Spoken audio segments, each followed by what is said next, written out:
Vous suivez votre émission Micro Populaire. Nous vous disons bonjour pour les uns, bonsoir pour les autres. Grand merci déjà à cette grande équipe de votre émission Micro Populaire. Grand merci à Junior Mboué à la poste de vie. Merci également à M. Rifin qui sont des papi Kelly. Grand merci à Malia de London, les champions Zaka Kamoko Malia de London. Et sans oublier également M. Lucas, l'homme à la taille de Jésus depuis Londres, la PSO Mbote, M. Lucas, l'homme à la taille de Jésus. Sans oublier Mado Chibola depuis Paris, Topé Sibino Mbote. Voilà, question de parler de l'actualité aujourd'hui. Et tu as mis le comme au Messano, l'idéologiste, il y a le vieux Tien Tshisekedi, sans rival à Zaranambandate, tout le monde par rapport à ma camion, c'est l'équipe tout au long de la semaine, coronavirus, et Koti, et de Pescuna, Mbelinga, FCC, bientôt là, mandataire public, on ne sait pas, et tous ceux qui ne voient pas, Poto Soukawa, Pinamboka, Oyo, sans rival, bonjour. Bonjour Yangandeko, bonjour. Bonne santé. Oui, ça va, par la grâce. Si tu es à ma casse, habité sur Kissi, sur beaucoup de en tout cas, ils ont très suivi. Tindika, ils ont très suivi, vraiment. Coup de chapeau. Voilà. Ça arrive à la grâce, on a un couteau au bombi, au lati, masque nelongi, au bombi, coronavirus. On a un continent pour na kinda to yoke koti, hein. L'invité sont informés peut-être. Bon, moi je crois que les Congolais doivent aussi être prudents. Quand on va disposer sur Sengeli pour les assyriens, ils sont vraiment sérieux. Ce que Moni Mundele a zo sakanate côté wana, en tout cas, c'est que c'est sérieux. Il faut que le ministre de la Santé et les autres, qu'est-ce qu'on peut faire. Ok. Voilà tout. Qu'est-ce qu'on peut faire? Est-ce que d'après l'information, aux Arabiens mieux informés, yoke koti na Congo, to koti na noté parce que d'après l'information, Bimaki, on ne sait pas sur la spéculation. Le ministre de la Santé, docteur Ete Longondo, a confirmé qu'il y a que non, bakanga ki mutu moko na aéroport ya Njili et tout comme ça. Bamsu babi que non, ils a fait que nous qui spéculé par le ministre pour kakayoka que non OMS c'est qui budget moko boye pona ba pays au baza atena baza frappé na virus wana. Vrai ou faux, n'a habité, mais est-il que nous avons preuve de mon côté que le coronavirus continue à Congo. Ok. Nous avons preuve à ta monte. Question Moréé, Batuni, sans rivatant le lié très sain, lié sain. Oh, papa Bakale, à côté de ça, lié très sain. Babi, on me capte que c'est expliqué, Zarani, lié très sain. Pour moi, il y a que lié sain peut-être, Nandinga Boumoto Bokozala, lié conjugal peut-être. Il y a autant de non. Papa Bakala côté tina lié sain, lié très sain même. Et puis on s'en va avec énergie nyonso. Tout ça politique hein. Sans ils vont dans la statue belé. OK. Je suis aussi politicien, tout ça politique. Le langage codé peut aller. Oui, ko sengate qui fait fumama. Mais ça quand on a donc je réponds ce que j'avais dit que Papa Bakala côté tina lié très sain. Ça j'ai des preuves. On a pas preuve. Azana lié sain. Et puis Azana parvi à côté de lié très sain. C'est ça. Donc quelque part ils ont l'accepté puissance, il y a Papa Bakala paix parce que comment a-t-il que franchement maman ba étape voilà nyons on a lié sain na parvi et puis na très sain. Azana trop rusé hein. Papa Bakala Azana trop rusé, je te dis que kota la baninga te ko kama pe que yo pe Papa Bakala sa kota tina lié très sain na yo yebite. Je te dis la vérité. Tu n'as lié très sain à côté c'est normal. Alors, dans la vie, vous savez, la politique, sauf ça, la politique, il faut de la prudence. La politique est égale à la prudence. Tout ça, comme on qui c'était. Beaucoup de prudence. Beaucoup alors. Vraiment, Mobutu a fondé la biso Misuming. Mobutu a fondé la biso Misuga. Oh, Makassi. Donc, politique à Mobutu et Loba est belé. Une fois, D'ailleurs, un film très belle, très jolie. Tout solo là, étudiant type kaka, collègue, mais babong est belé, la vie n'est pas sous quoi. Afungolanga ya bino yenenga zawana, azali batu ya kombo etizaki na yebi susute. De ba travailler pour Mobutu. Mission na bango ezarani, mission na bango ezala ko séduire bakonzi. Vie na bango ngwana, balela ngombo à part ba nettoyer les services pour séduire bakonzi. Donc ndenge un terroriste a koki ko vendre l'eau na porte ndako. Se déguiser na mutoli boma. Pendant 5 ans, 3 ans. ndenge pe bango bazalaki akosala nyonso se renseigner amelaka wapi na chetemba akendaka ba erni na tele alors babandola abandi vraiment kokende kaka spécialement pour na yo ce qui est sengaki akoma na ye hôtesse ou comment on les appelle ba serveuse wana akokoma kaka pour na yo a séduire yo c'était un peu ça alors papa Bakal azala nzela wana mais lelo makambo ezoleka actuellement na IDPS na évité on peut pas confirmer que papa Bakal pas cause na sima nango lelo IDPS écoute na instabilité na évité et ça dû à quoi sans rival. Bon, UDP c'est à partir monene oyo bato belé comment je pourrais dire ba s'inquiéter ça ira parce que UDP c'est quoi qui jamais kokufa UDP ça connu du haut et le bas oyo kutu ya makasi ça c'est rien tant ba Belgique c'était pire c'était que UDP c'est kufi et papa Tshisekedi mokilebe kazo kufa na e na tawana mais UDP et c'est quoi UDP c'est connaître ba vent ya ba forme nyonso mais IDP et survivre kaka.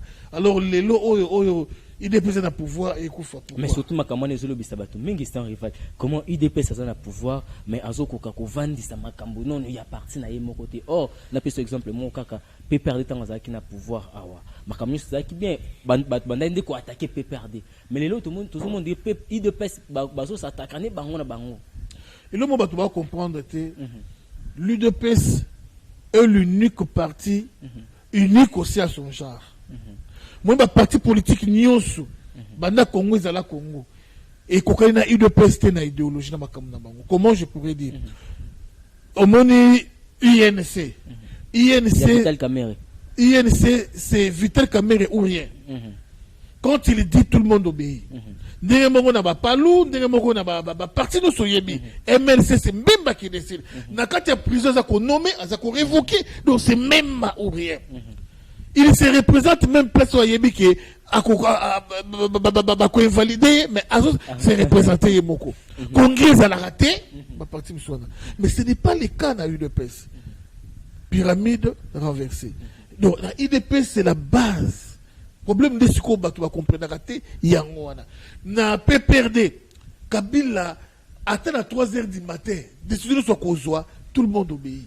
C'est différent. Ils ont bon côté dans la UDPS. Mais base comme qu'on dirige, c'est une classe dirigeante il y a parti au moins quelque part faillite peso ou ta place on a base comme qu'on dirige, c'est na classe dirigeante quelque part. État de droit de yangwana kasiti. Cerveau moteur c'est la démocratie. Le pouvoir des peuples par le peuple et pour le peuple. Alors si ça tombe dit Mayango, c'est le peuple qui décide, c'est le pouvoir du peuple. Alors Bako Sabinoté, la voix de la majorité Toyoka Yango, c'est très important. Et il n'y a pas de mauvaises troupes, il n'y a que des mauvais chefs. Quand ça ne va pas, en tout cas, il faut interroger les chefs. Pourquoi ça ne va pas? À ce moment, chef, on sait que tu as interrogé Jean-Marc Kabound, tu as interrogé Augustin Kabou. Mais oui! Mais oui, Ndegounangaï. Pourquoi ça ne va pas? Il faut interroger ma chef. On a posté qui dit mon Facebook dans le but que quand tout va très bien, c'est la gloire du roi. Eh, Biloko Ekiti, eh, Nini Boye, eh, Saute Mouton, eh, tel boye, mais quand ça ne va pas, c'est aussi les rois. C'est ça le problème. Alors ceux qui peuvent penser, ils vont pour pouvoir et mais pas pour la partie. Quand tout va très bien, parti Bouye, président Bimi, Fatia Bimi, président, et tel beau Kabunda, vraiment, il a réussi, Kabunda a tenir vraiment la UDPS, vraiment, voilà, Kabouya, voilà, malgré les hauts et les bas, mais quand ça ne va pas, sur autant que Kabouya, Kabouya, mais non, quand ça va, bravo, tout le monde m'a beaucoup, en tout cas ça va. Mais si ça ne va pas, on s'en a droit au temps à Kabouya, deux autres temps à Kabouya. Sur autant que Kabouya, Kabouya, et comme au Lembo ya Papa Bakal, toi au Lembo ya Katumbi, ou bien au Lembo ya tel, non, papa, acceptons que ça ne va pas. Ça ne va pas. Batou liba zo tambaye ba revendication ya batou. Wana za nini? On dirait base même toujours reconnaître que ça ne va pas, mais bah chef, bah on s'est semblant, bah que ça ne va pas, mais on s'est quand même semblant qu'on dirait Mamouzo qui non. Bah chef bango mon côté. N'a pas tout va se retrouver. N'a pas tout va se retrouver. Ah! ndeko na ngai lelo oyo bakosa yo te moi bato ba se retrouver komekana yo te o toucher kabunda komekana peut o toucher kabuya. OK, bato ba se retrouver na sima ya bato wana alors. Ben oui, mais on dit na sima bato wana te. Bato kaka ba se retrouver. Ata na sima na bango te. Balingi te o toucher kabuya o toucher kabunda. Et c'est encore plus exemple moko. OK. Quand son rival dit gouvernement il faut quoi? Il faut divorce FCC cash parce que makambo etambola bien. On comprend que un grand tisséquediste à Télémélio. À ce Télémélio, on a quand même à Télémélio. La délai est très bien. Au moins, ça, on a un cabinet ministre. Il y a des questions qui divorcent ces gouvernements et quoi. Attends, mais quoi, il y a des salaires aussi. Il y a tiré profit dans Simanango. Mais autant la passe au bâtiment en côté. Il y a quoi, comment tu as intérêt à l'iboumonaye. Au moins, le mec est grand tisséquediste, vraiment, non? Kabila lingine fatita linga bo mafati. Moko nazo ganga. Ata plus que nazo intérêt na yabi. Nazo na cabinet ya mamanzenza. En tout cas qui peut poursuivre kaka gouvernement ka ba ngana kei. Ngana kei. Au moins azo menacer yo. Mais muto tozane idéologie moko muto ba tisekediste. Mais ndenge nini makamazo sala boy. Azo tala intérêt na. En ce moment ça va tolo baké. Ba intérêt personnel et so premier plus que intérêt ya peuple alors. Bon, puisque tout soit maman soit IDPS, c'est qu'intérêt il y a batouana ou le bien des autres premiers la place il y a intérêt il y a parti dans nous parce que ce qui le lot va à place ou on va c'est grâce à nous il y a parti politique n'a pas on c'est qui base à la place ou on a émission que quand ça ne va pas c'est les rois, c'est les chefs. Mobutu a fait 32 ans, na 32 ans on a idéologie côté sabiso. Papa, il faut que bon toute une génération pour qu'on bonga. To bomivre ma génération nyos na biso nyos boto kufi. Bana na biso ba boto na ba poto ba kola ba telle place ba même so ba yé na souffre ya sika. Parce que héritage au Mobutu atika. Papa héritage wana ato macho kiti pour elongwa les facilité. Il y a intérêt à moto liboso. C'est ce qu'on est en train de vivre. Papa, yo oka kozolo belanga yo kaka ozolo belanga lelo ba pisuka poste. Ya musala ndeko na ngai ozo souffrir na junior mais moto liboso obenga petit frère na yo na telebo. Oh mais je vous dis la vérité, petit frère na yo na ba cousine na ba leke mwasi na yo na ba leke mwasi même makambo oyo to sola ki na ba combattant de peste balobi ba ya Augustin Kabuya ya zo ba kombo na bango nyoso bo souffrir pe la partie il faut partir récompenser bino bo c'est la telle date bo tant makambo ko banda bo mona bo ba ya batala bo liste bimi ba yo mona balandeli batu ba obazana ba liste na bandeko ba cousin ba soit Jean-Marc Kabound soit Augustin Kabuya soit batu ya CC wana c'est que ça yango ndem tozo contribuer pelelo na moto o pela ide pes e banda kala e bandi kala ndeko nanga e bandi kala rien tout ça ka UDPS diaspora bandeko no so ba soutenir UDPS libanda mboka. Je vous dis que bato wana mona ka IDPS ndenge zo mona boy mais oyo bande ko cerveau moteur ya IDPS akili banda entre babino na partie libanda ba Afrique du Sud ba sans rival bo ndabo ça problème nini te tout qui dans la finance awa boye bo tout ça 1000 euros 2000 euros 5000 euros 10 000 plus que ça kolati c'est même bato na UDPS bato libanda mais lelo oyo bato libanda ba sali boy ndenge ba pisi bango mukongo oyokila bango mawa mais facha bendi quand même na mo bato libanda monda mo bazali lo bato facha bendi bolimi sanga ba master na ye OK mingi ba master na ye bato mingi ba travailler na facha na bayaka na limité wana ngazo bela bato ya voie normale vraiment ya voie normale bayaka limité bato IDPS extérieur c'est différent alors vraiment de konanga inga na zo biso sans avoir fièvre aux yeux docteur Epafras a souffert pour la IDPS. Dans la table vidéo, on a belé docteur Epafras. T'as eu pouvoir, docteur Epafras, ça y est, pour jouir peine à pouvoir. Oui. Mais docteur Epafras a récolté ce qu'il n'avait pas semé. Il a récolté la mort. On appelle ça Zoua Moussala Azuliwa. L'Ombakana, au Canada, Bouna Makasi pour l'alternance. Aïe Awa. Toya Nezela Moko. Na place Azwa Moussala, Nolbaka Mazui Mbasu. Mbasu akanda puis ya place nini imbikisable na ceux qui lomba kana zonga mbangu wana na kotanga te lomba kama zonga mbangu na Canada se faire soigner sans rival na bakisanga na ngana bakisa liste wana après ba lomba kana wana ba sans rival bon tiki ba Afrique du Sud awa au bunde la UDPS ba tebele ba biso ba commentaire émission ba tebele ba commentaire ngo et surtout dans zaki agressé pour na makambu ya Vital Kamerhe awa ba te sa riva zonga na yo ko kufa pamba poste ngo zo simba na ngote zonga na yo c'est que tout le baké UDPS a souffert pour le problème ya reconnaissance ya ba militant na ye alors UDPS a souffert pour la reconnaissance des militants et ça c'est vrai. Ça c'est vrai parce que une année c'est beaucoup. Tu vas continuer à causer la tête parce que l'obé est ensemble. Oui. Quand tu te trompes, il y a l'accès qui est comme ça l'obé. On continue à causer les sabats tout quand. Pourtant mandat pèse na. Et ça na délai na. Na délai na. Ça c'est un de deux.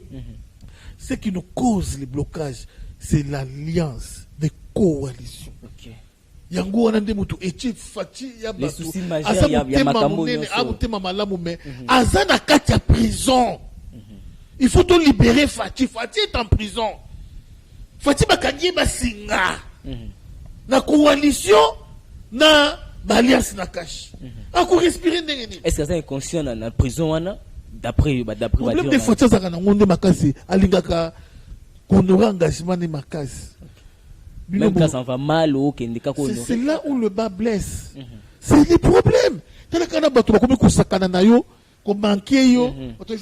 Utala baoka ndengwana bata anzambe na ngai babilo musuna yebite vraiment maso na place à Fati bata na suivement balina bako wana na kati na tchemo na munoko ya pe na boaki c'est fini. On dirait kimia na ye soit sécurité na ye et comment conditionné par alliance wana aki ko passe la tête parce que avec sécurité na ye soit kimia na ye so dépendre na alliance wana alors bon qui m'a dépend de l'alliance ou on a kakate parce que Fati a blindé Fati toi qui blindé t'es dans celle à 6 mois à 3 mois parce que FCC n'a plan à bango ils là qui va les cahiers il faut les cahiers donc FCC n'est pas ba yebi so mon abatu bazako s'incliner pas Kabila pour ba yebi qui Kabila a récupéré pouvoir OK yo mon abatu batika raete professeur de mimula le bazaka mulongo o musara mulai wana na parlement moi si maka sima kaka na yebi to Janine Mabunda comme tangi bazala kaka sima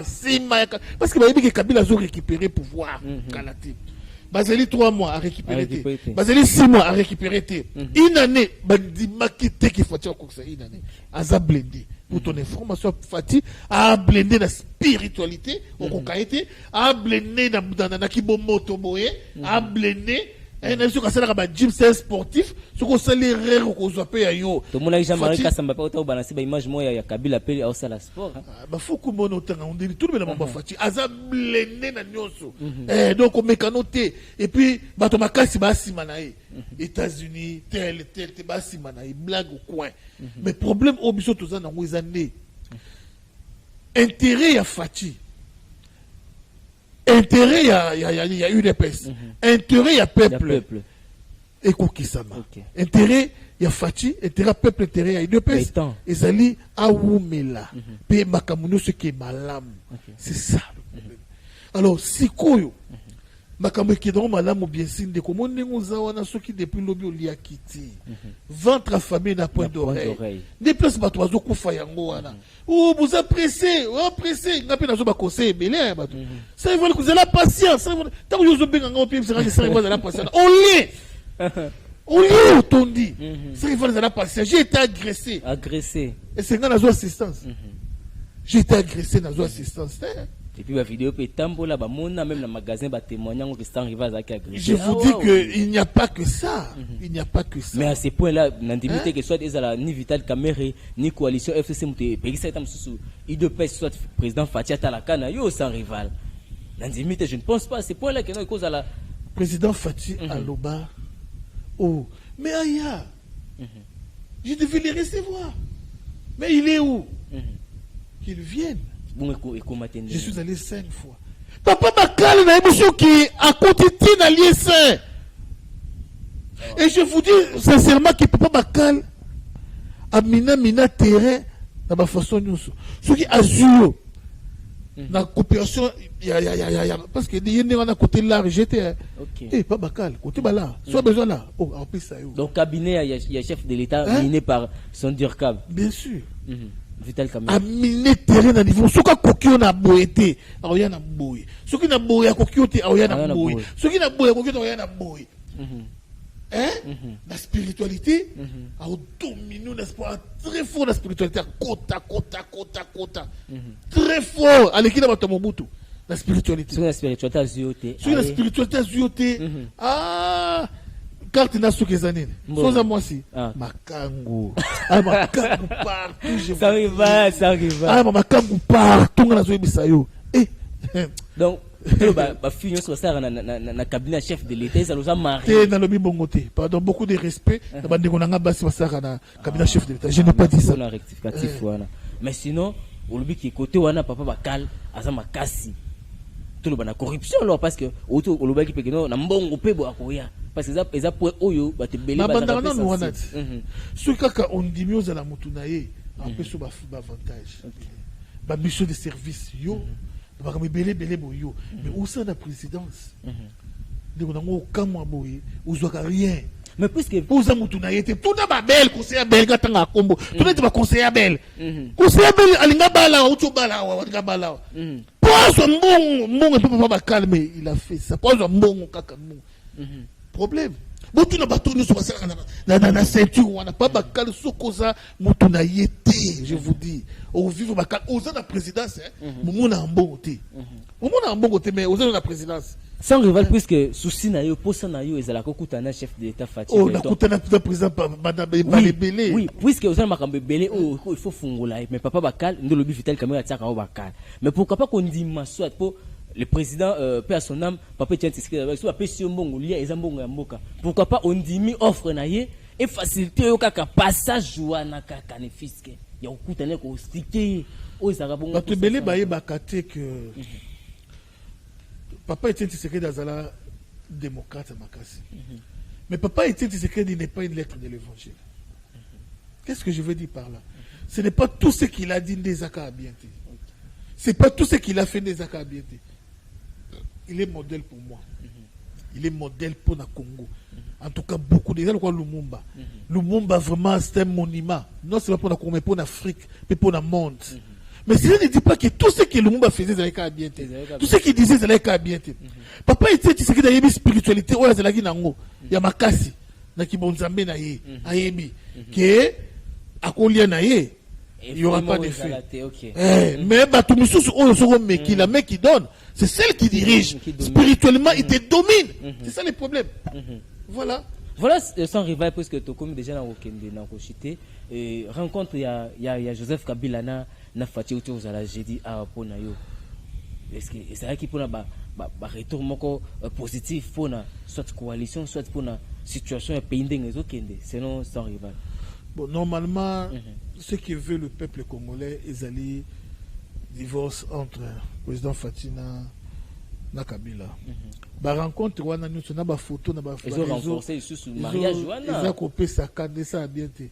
Au moins chaque fois so bazuka ka Fati na Joseph photo ba tiango na réseaux sociaux. Et ningisa. Kotaka na mitema bato mona. Président Fatia a perdre moins popularité. Soit à 80% bato bazo kita ba comme 78, 79, 69. Si ko bato ya Fati o misupi ba zinga na ye ba yebisaka ye vérité. Ndenge nga sa riva na lobaka vérité. Ngala zalaka béton pas Fati béton té. Fati béton oui, mais vérité soit dans lobaka. C'est ça. Alors babiloko wana soit ba éviter ka ba caméra, ba ni ezo sala mabe. Ba moni moto elongi wana, iboma Tchebeya, elongi wana iboma Matungule, iboma Roxy, elongi wana iboma Thérèse Kapangala. Elongi wana iboma ilemi donc ba lemba bakilate, ba fausse commune, mokile yebi. Parce que elongi wana ba mona ka yona ye. Tu vois ce que ça fait quel est. Et ça bien été, je vous dis. Il faut pas y bizarre papa. Maramouana nyo suppose Fatia papa ya Congo mobimba. Ba y bizarre yango. Ils ont ça la propre de voisin wana bana na ba sepelaka na yete. Président na ye na ndaku na yo ezo suyenda. Alors kokuta na wana yango nde kobi constitution ya mboka. Or le pays n'a jamais été dirigé par des accords. Le pays est dirigé par la constitution ya mboka et non par d'accord. c'est que ceux qui payent comme dirigeants à Bakor, c'est que comme ce qu'on va intérêt à les politiciens. Mais oui, Congo ce que comme le gâteau. Oyo bakomo kabola na biteni mutamuna parna yango na baki ya lokola bino bolingi politique wana ya ba coalition bongo poto yo kana bien ngana na bana 10 siko 5 FCC sont en charge 5 musu cash besoin ou biso to ba congolais bino ne ba conseiller biso c'est ça na basi 4 2 yo biso ba ngwa FCC soit des musu cash soit que c'est beaucoup kabola biso nyo soto beaucoup kabola ba mandataire 30 tel bo 30 tel ba o bo ba ministère ya bo ba PC ya nyo so bozo kabola ba keti na seni ba mo kabola ti na seni ata yo moko. C'est une très belle réflexion. Le Tibiso, tout ça n'a pas la missa aussi. Papa Kabila, bon. C'est beau, c'est beau, c'est les macarons. Oh, il beau cash. Oh, beau. Sinon, c'est une très belle réflexion. On a plus de chapitre tous ces gens qui finissent des études. Nous sommes au travailler. Non, il faut la FCC, vous avez la cash, vous avez la. Non. En tout cas, na yébité ceux qui les lots, on va passer sous ma test. Il y a moche, na yébité, qui les lots, on va passer ma test aux huiles, basé na musala. Et c'est la qualité société na Congo. Et comme nini, franchement, comme nini. Ce qu'on était na quota ya mukie. Oh, il dépend ça sous Wana. Sur 100%. FC ça cause là yo. Soit 60 ou 70, bon, tu as 30. 30 on a cash. Dans INC. INC a eu autant, Bino, c'est aussi 30%, beaucoup, peut-être 17. Mais pourquoi, qu'est-ce qui fait que IDP, ça sera toujours dans le côté mouké? Et ça, quand Makamou y a un député, Makamou n'a pas triqué Banaka, pas Nangat. On a triqué Banaka, pas Nanga. Si basala ki bilo na ba seni wana tout ba yiba kiti ba bibisi ba député na bango belé donc ba bibi ba député belé le ko bino bolba ki bino état des droits faut la droite conscient le binengeni ba to o ba na ba député belé bango ni ba bisa gouvernement et comment na makamunyo surtout ba ki ke suka kana gouvernement mais ceux qui na gouvernement et comment tina ba mandataire tina makamunyo so na se ata yo moko trop c'est vraiment tout ce qu'on IDP se retrouver na batumuke on a président Azap il a aussi droit au chapitre. Il faut pas jouir. À cause de Batunaï, à Tchena Moussala. Par monsieur Tikali, il est pèse. Il est pèse Kaboun de Batunaï Batunaï. N'a ces mecs qui sont dans 3 femmes n'a habité. N'a pas un super ajout n'a pas ces mecs qui n'a pas dérangé Bazana Moussala à Tchépé. À Salim a bêta Sungi Bangot. Kabou y'a pas un super baroya, il n'a pas de connaître Branami soit à Majipe Milaï. Bangon Nyon soit Tchétché, Bangon n'a pas les cabas pasteur. Il faut se passer pasteur. Après là qui est. Alors, c'est quoi le petit peuple? C'est où? Les petits problèmes sont là, il y a une conclusion. Remède pour na makambo. Et ça, il faut FCC na cash bakabwana. Et puis na katia cash wana. Kameri aki sala asala zila na yi. Atika Fati, de pèse basta la peine. Basta la peine zila na ba. OK. Un point. Rendez-vous en 2023. Rendez-vous en 2023. Parce qu'il Fati yemokunda ko samba. Au moins, il tu combien en 2023, Fati. Tu as fait 5 ans, qu'est-ce que tu as fait? On a caché, on a INC, on a plutôt PPRD, soit coalition, on a problème. Les lots, toujours le Kabila, fiasco Kabila a dirigé mon côté. A dirigé na Batuna, il ministre, les restes, mais tout le monde a Kabila. N'est-ce pas pena Fati? Parce que tu débarrasse-toi de tous ces gens, Zala, travailler sur quoi bien, et qu'on se la malade, mon mec. Voilà, merci beaucoup, c'est un rival, très belle réflexion, très belle analyse.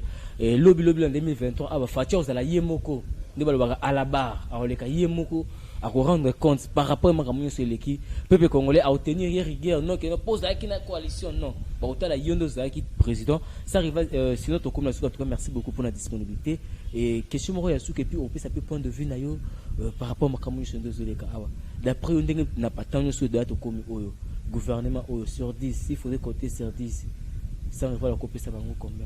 Et puis, s'il faudrait aussi chercher à remédier par rapport à Makamouni sur l'équipe, message nayo, particulièrement la chef de l'État, et aux Alanini. Par rapport à Makambo, cette situation politique que nous sommes vivre à l'heure actuelle. Bon, moi je crois que Moussapi Moko et Sokolaka Elongité. Fati Azaye Moko en a souci vraiment à Makambo Bele Bonga. Mais il n'est pas soutenu. Exemple Moko n'a pas ceinture à Fati. Président Moko on est dans top secret. ya monde kaka ayaki secrètement okutana Fati pour na ba dossier mo lourd sans qu'ambassadeur ya na ya yeba alors a commis je crois non c'était l'envoyé envoyé spécial ya président ayaki na likamwa kebisa Fatima Amoboye a kosa qu'ambassadeur ayeba tout ça a commis alors bengi la difficulté à atteindre Fatima bengi conseiller na tour na pour installer Fatima rapide pour zoyer pas Sazalaki hein bakende basala vite fait pour azaka na quelques heures il faut zoom réponse à Moutona a dit c'est quoi vous déranger dans un match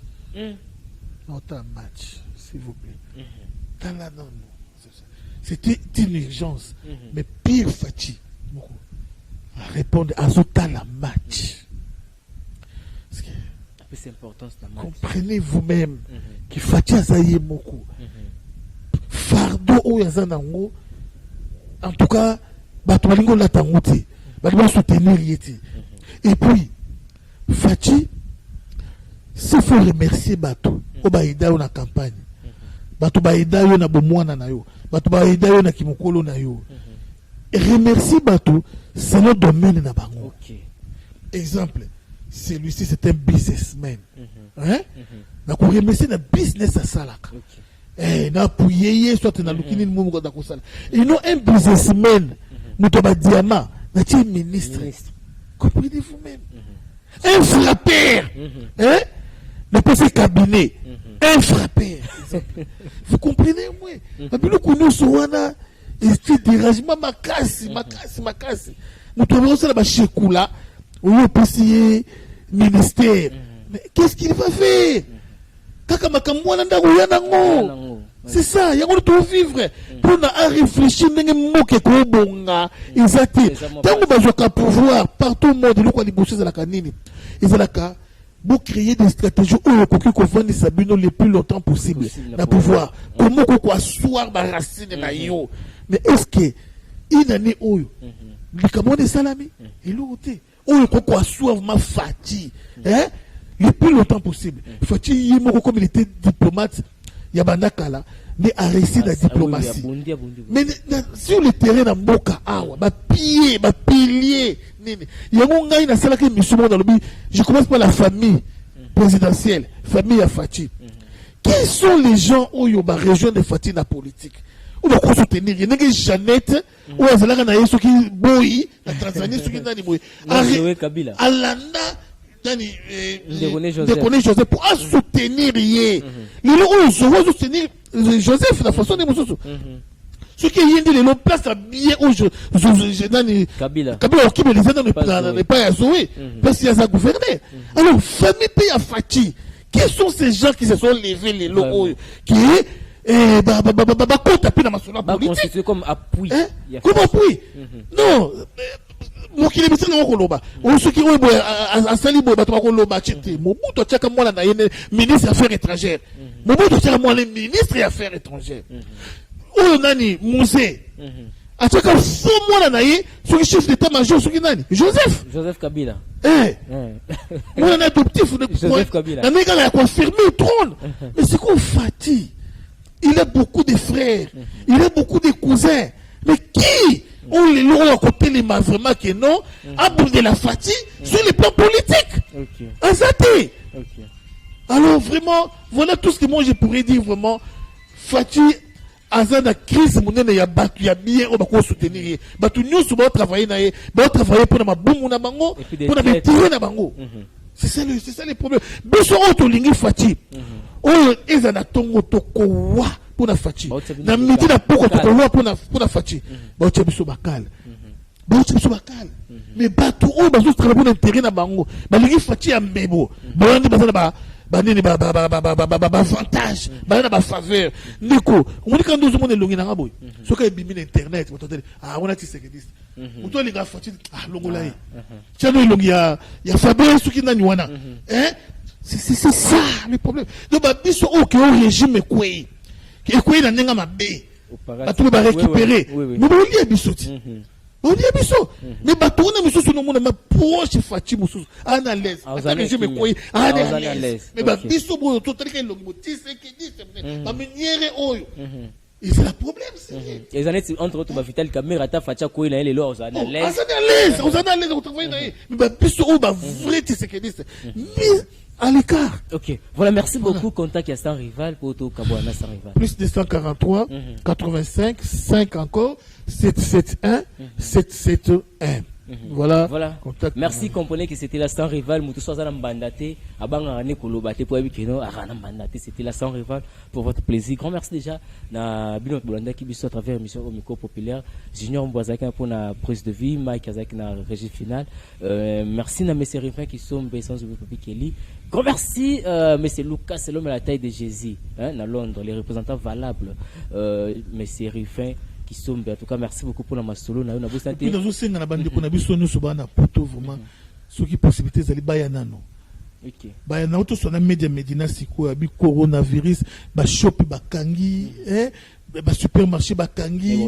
Donc, il komika nanda kudia on a besoin senga vraiment. Baboki tu bayanano baboki tu bayanano si coronavirus c'est ici là nani vous tout nganda ninga prendre bayanano mboka na bango bayanano pour coronavirus na ko sepilate ke ndeko na ngai coronavirus bayanano si ici là attendez puisque moi 2 mois si ici là ndeba yoko c'est boke c'est dans dimaki congolais wa ikaya Congo. Voilà, merci beaucoup à monsieur Valéla de London, merci à monsieur Lucas le matin de Jésus, merci à madame Mado Tibola. Voilà, d'ici là, portez-vous très bien. Quand moi, je ferai mes côtés, toujours dans le cadre de vous informer, je vous dis merci et bye bye.